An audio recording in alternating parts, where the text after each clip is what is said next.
You know, it's been a while since I've started off an episode with a spam-worthy amount of comments from you guys. Of course, it's something that we started to do last year, and I still do it from time to time, but it's not every episode now where it's like, hey, this comment, right? But, Eggy, 937 save percentage for Hakkarainen, not a great game. You have unreasonable expectations. Do I? Let's find out if I do. Let's find out. Let's go to player stats. Let's look at what other goaltenders did, and we'll see if I have unreasonable expectations, sir and or madam. Let's find out, shall we? Where is he? Oh, I'm sorry. 1, 2, 3, 4, 5, 6, 7, 8th out of 16 teams. 8th out of 16 starters. I don't find it to be unreasonable when I said that his performance wasn't great as a whole. Was the one game pretty decent? Sure. But as a whole, he needs to be better. And we know that because, damn it, if Filatov can allow 3 goals in 4 games, okay, maybe I can't expect him to have a Filatov-esque performance, and maybe a lot of these guys are high-rated, but Hunwick is not. He's not. He's going to be really good. Maybe he's 25, medium elite. You get the point. Fair comment on your part, but you get the point. What's going on, by the way? How are you? Welcome back to another episode. In this video, we take on the aforementioned Ottawa Senators in the second round of the Stanley Cup playoffs. Yeah.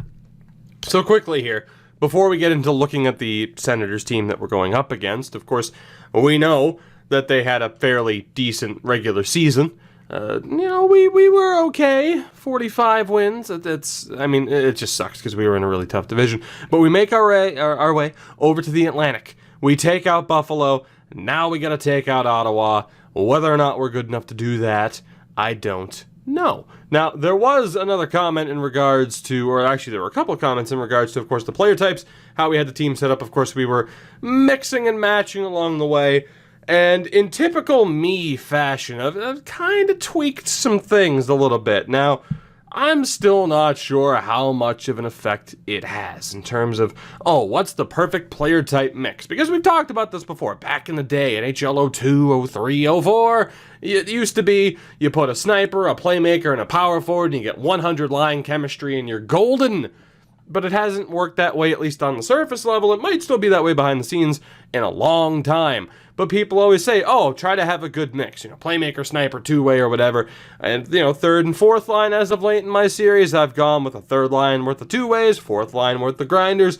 We're going to go with more of a mixing and matching style here to see if we can get the offense going. So, Sam O'Louis, Brad Lambert, and Tony Lidman. You notice, two-way playmaker, sniper. Second line, Jokinen, Jokala, and Kupari, same thing. It's going to be the same strategy. Playmaker, sniper, and a two-way all the way down because we have players that can generate offense. It's just a matter of whether or not they're going to. On the defensive side of things, same thing really. Where, offensively, Kervainen should be able to put up points, but rather than being an offensive defenseman, we'll make him a two-way, takes a little bit of pressure off of him to try and put up points, and maybe that opens up space in terms of point balances to have our forwards actually do something. 2 defensive D-men as well now, Tommy Tervainen and Tuomo Peltonen. This, of course, has had an effect on what the power play looks like, the penalty kill, as well as we rely on those guys that are listed as two-ways in defensive D. And then again, Hakkarainen. Obviously, no player type change for him, but a 929, that's good enough to make it through the first round. Is it good enough to make it past Ottawa? That is the question that we're going to get an answer to here in the next few minutes. Let's take a look at this team that we are up against. Although, I do want to point this out as well. Actually, Kevin, if you're watching, Kevin, I got back to your comment about recreating the buyout penalty in franchise. So go check out the last video. I got back to you on that business rather than forgetting to put in the comment and talk about it. Now, Jesus Christ. This is the team that we're up against. Now, the scary thing here, of course, would be the wings within the top 6 and really the top 9 and really the top 4. Yeah, that's rough. Okay, let's break this one down, shall we? Benjamin Para had 4 points in 5 games. Former first-round pick of the LA Kings. Centered by Trevor Wong, who's a real player.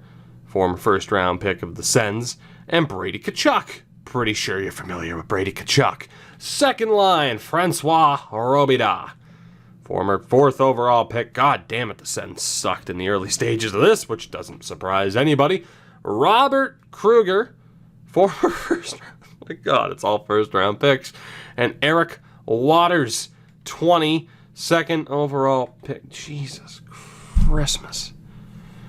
Third line, Juraj Slavkovsky, who is real.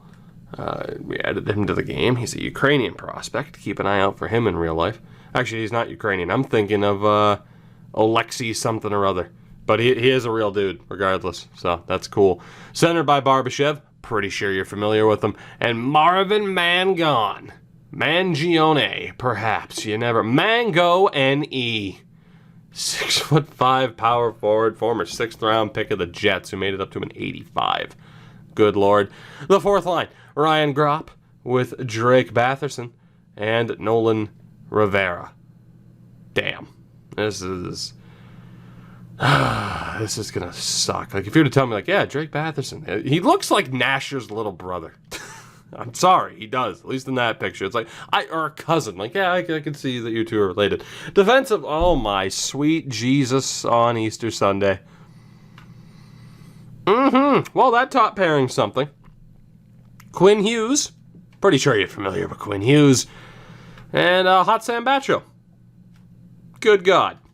Good God. Second pairing, Max Lajoie with Ruslan Ponikarovsky. Surprisingly not a former first-round pick. And Ken Von Fersen. Unsurprisingly a former first-round pick with Dmitry Akupov. Unsurprisingly a former first-round pick. Good Lord. That defense is incredibly well-rounded. No real weak links. That top pairing is ridiculous. They're obviously extremely well-rounded. The center depth is a bit meh down the stretch, or just in general. But they have elite wingers on this team. It comes down to the goaltender, and we do know that it's Nathan Hunwick, although Palat, Weaver, and Kasha are currently hurt. But it comes down to Nathan Hunwick, who put up a ridiculous .945 in that first round, with Dominic Halischuk as the backup. So, should we win this series? Maybe. But when and I mean, you look at the ratings here, they have us outmatched on paper. They got the slight edge, which isn't surprising. However. Yeah, 81 rated goaltender in the playoffs. That's a recipe for disaster, but not for Ottawa, like you would think. It's typically a recipe for disaster for us. We will see if that is indeed the case. Let's go. Round 2. Game 1 against Ottawa. First period. So remember what I mentioned about Hakkarainen needing to be better? I rest my case. Checkmate, atheists. 3-2 for the Sens at the end of the opening 20 minutes. 3 unanswered goals. Waters, Wong, and Waters. Kapanen and Brad Lambert, though, 2 goals in under 20 seconds. Able to get us back into this game. 17 seconds, if you want to be exact. Which, as a Bruins fan, I don't really like bringing up the 2 words 17 and seconds next to one another, but that's okay. Second period.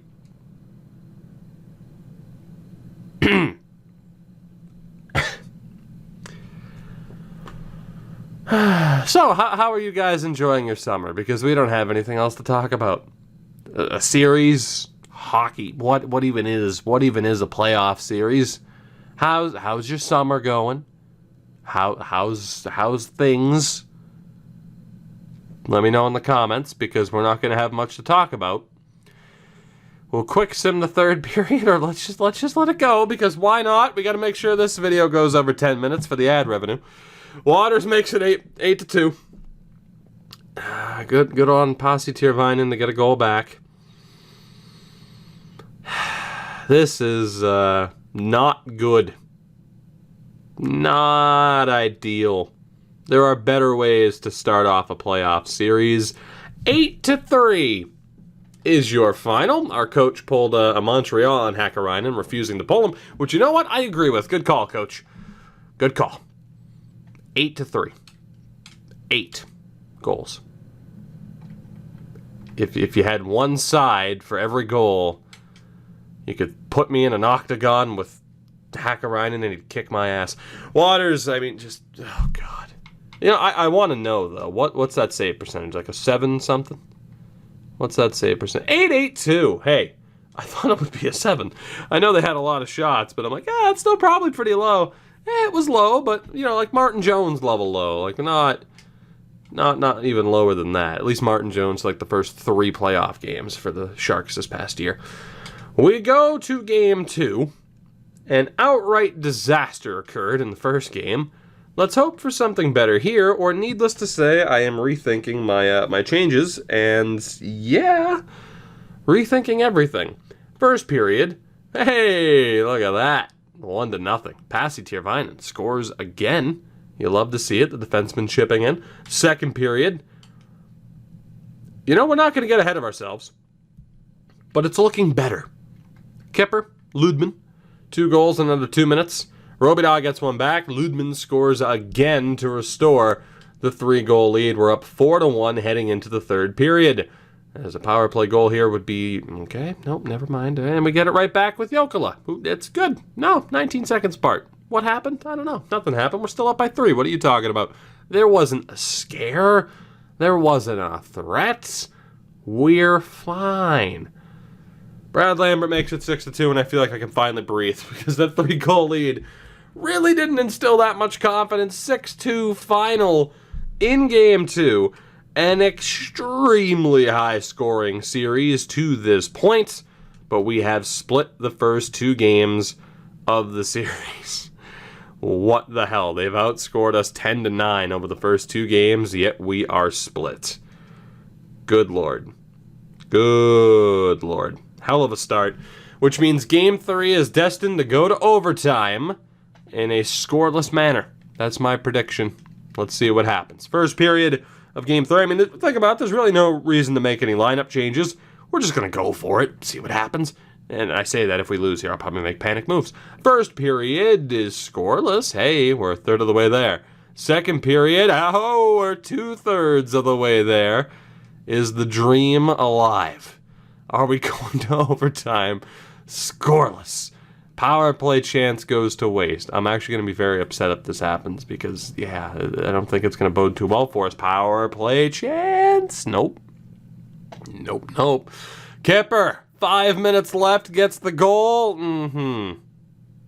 Well,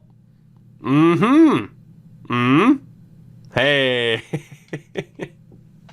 I couldn't get excited when Ludman scored. I think you understand. Kipper scores. Hey, it's looking. And then Robida scores. And it's like, oh, then Ludman scores. I know there was only 1:21 left. I'm not going to get too excited about that. But ultimately, we do get the win. 47 shots to 32, 2-1 on the board.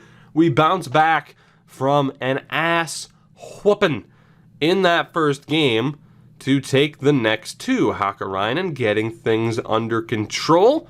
Ludman getting on the scoreboard, which we can always use more of. And we have outscored them 8-3 after losing in Game 1 by the score of 8-3. Tell me this game doesn't have a sense of humor. It certainly does. We'll keep everything the same, because of course we will. We're winning.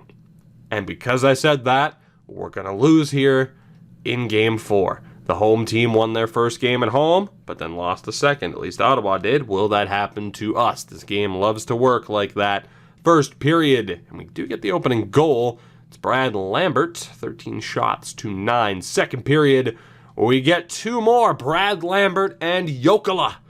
We're up by 3, heading into the third period. Did the Sens use up all of their offense in that first game? I certainly hope so. I'll shut my face. Thank you very much.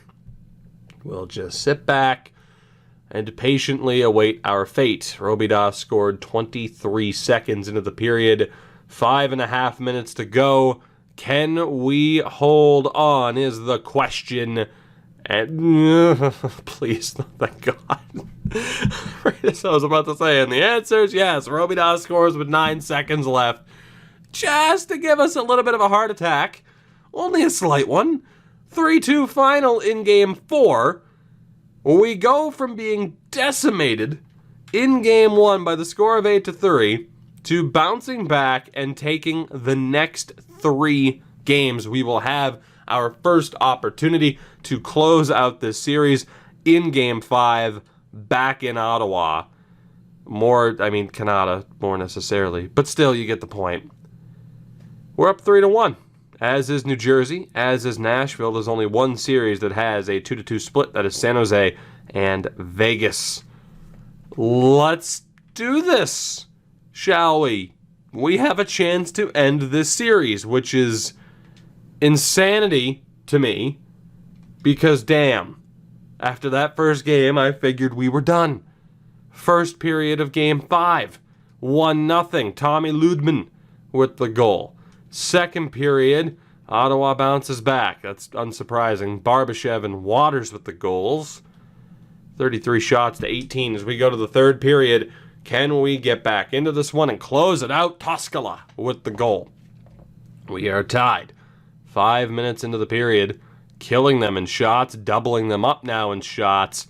The ice is tilted. 7 minutes left. Can we get it? We cannot. Still at 2 apiece. 3 minutes remaining. Are we finally going to overtime in the series? Yes. Yes, we are. So Toskala's goal ties it. We go to OT here in Game 5 against the Sens. 1 goal away from punching our ticket to the the Eastern Conference Finals, which is weird because both series I have right now are in the Eastern Conference. So there's really no reason to make that mistake. Regardless, I did. We are 1 goal away from the Eastern Conference Final against probably New Jersey. Can we get it? The winning goal will be scored by a Finn on our team. Our team, to clarify and specify, EA, are the Eagles. Bird, not human. Thank you. Overtime. Ludman, Lambert, big name, please. Please, please, please end the series. Please. You have 52 shots you can't possibly lose.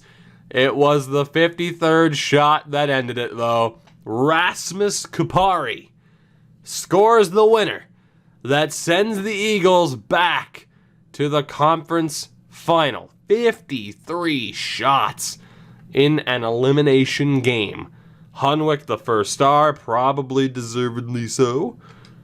But the Eagles bounce back from an 8-3 loss in Game 1 to take the next 4 games against Ottawa and win this series.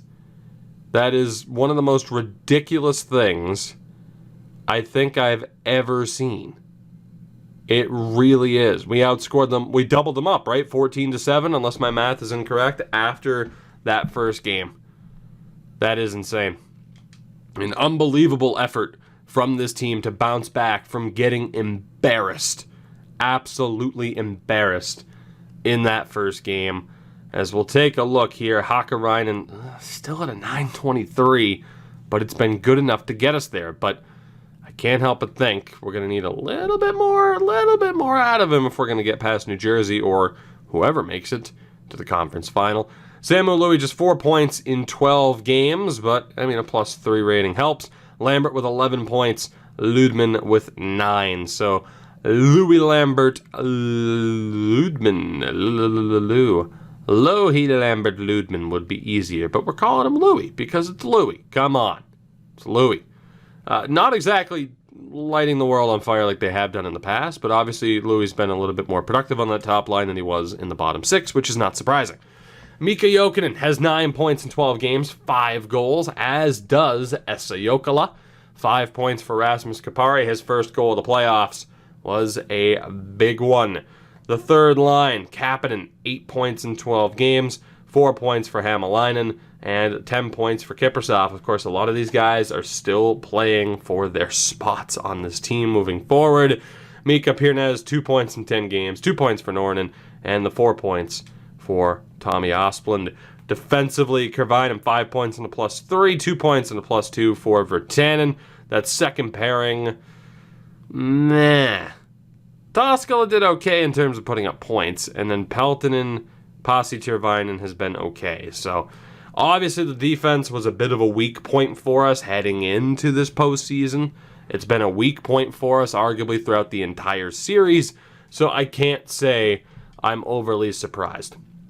As the Islanders, by the way, did take Game 5. We'll see if they can win that crucial Game 6, or if Game 7 is confirmed. And there you go, Game 7 between the Islanders and Devils. Who will it be in the conference final? Nashville awaiting the winner of Vegas and San Jose. Here we go. Who's it going to be? Have the Islanders come back from 3-1 down? They have not. Well, technically they did, but they did not go on to win that series. It will be Preds and Sharks in the East. It is, it's not ideal. Oh, actually, never mind, it is. You know what I'm thinking of? I was thinking of the Devils from the Carolina series. The Islanders were the top seed in the East, so that is a huge moment for us to see the Devils move on. Now, the Devils in the regular season had just as good of an offense, but their defense was worse.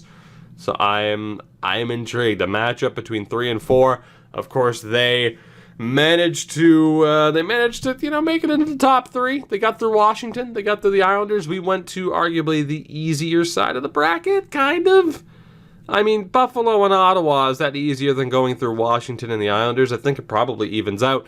Neither team had an easy road to get here, but we are back in a conference final, 8 wins down and 8 to go after the unreal amount of changes that we made to retool and rebuild.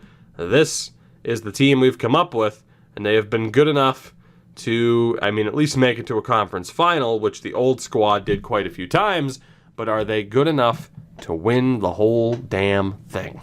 That is the question. This journey continues in the next one. Void gave the last episode a 7 out of 10. What are you going to give this one, man? What are you going to give this one?